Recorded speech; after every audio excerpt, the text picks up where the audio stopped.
Hello, I'm Howard Robinson. So what actually happened during the battle? Charles, when he had arrived, had deployed some of his troops across the River Severn, across the old Tye Bridge, to the west side of the River Severn, into districts where he thought he might be able to fight a battle, if the battle was going to happen there. Cromwell ordered bridges of boats to be built across the River Severn and the River Teme, and this would enable him to deploy half his forces to the west side of the River Severn. And they had these bridges of boats were built across the River Severn, and they laid planks across the boats so they could march troops across them. So half his troop was on the west side of the River Severn, and some of Charles's troops were on the west side of the River Severn. The troops who moved across the bridge of boats, which were led by Cromwell at the time, went on to Powick Hams and fought their way from hedge to hedge through Wickes Fields on up to St John's and on into Worcester and eventually across the old Tye Bridge, which they did very successfully. Now, Charles climbed the tower of Worcester Cathedral so he could look down and see what the troop movements were. Mind you, it didn't do him much good because he lost the battle in the end, but that's another story. He decided to attack the remaining parliamentary troops which were located in Perry Wood. Cromwell heard about this attack on Perry Wood, and he rode back from the River Severn, from the bridge of boats, and he came back and he managed to turn the tide of the battle by encouraging his troops to attack the royalist forces under Charles. And he was very successful in doing this, and he forced them from Perry Wood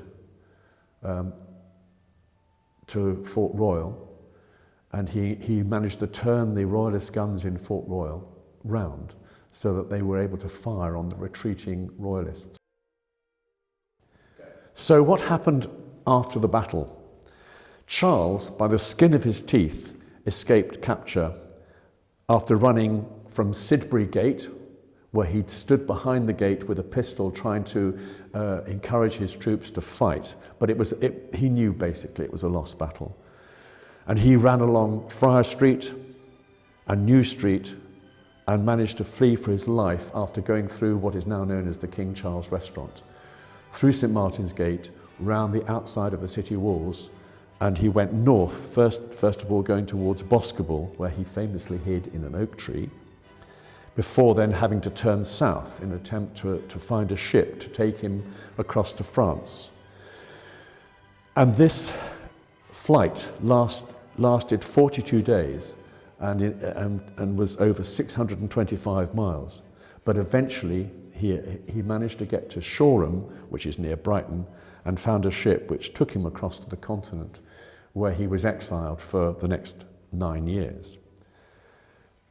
Cromwell accepted the surrender of the 10,000 or so Scots that evening somewhere near the castle, which is now the site of the King's School, Worcester. And these people who'd surrendered were deported to America. So there were a lot of Scots ended up in America, and probably their descendants are still there. The next day after the battle, he went hawking in Spetchley Park, where he was staying, because he absolutely loved hawking and loved riding. The Battle of Worcester was the final decisive battle of the so-called English Civil War. And I say so-called English because the Civil War took place in Scotland, Ireland, and Wales, as well as England. And after it, for better or worse, the country was then ruled by a Council of State, with Cromwell eventually becoming its leader.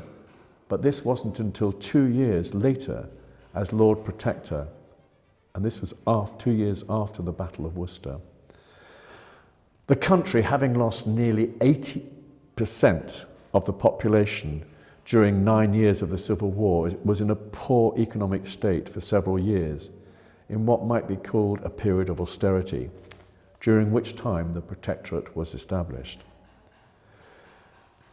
This protectorate lasted first of all for 5 years until Cromwell died in 1658, and then for 2 more years, during which time his son Richard ran the country. But Richard was no politician, so the Protectorate Parliament decided they would like to recall Charles back to this country, and the monarchy was restored in 1660.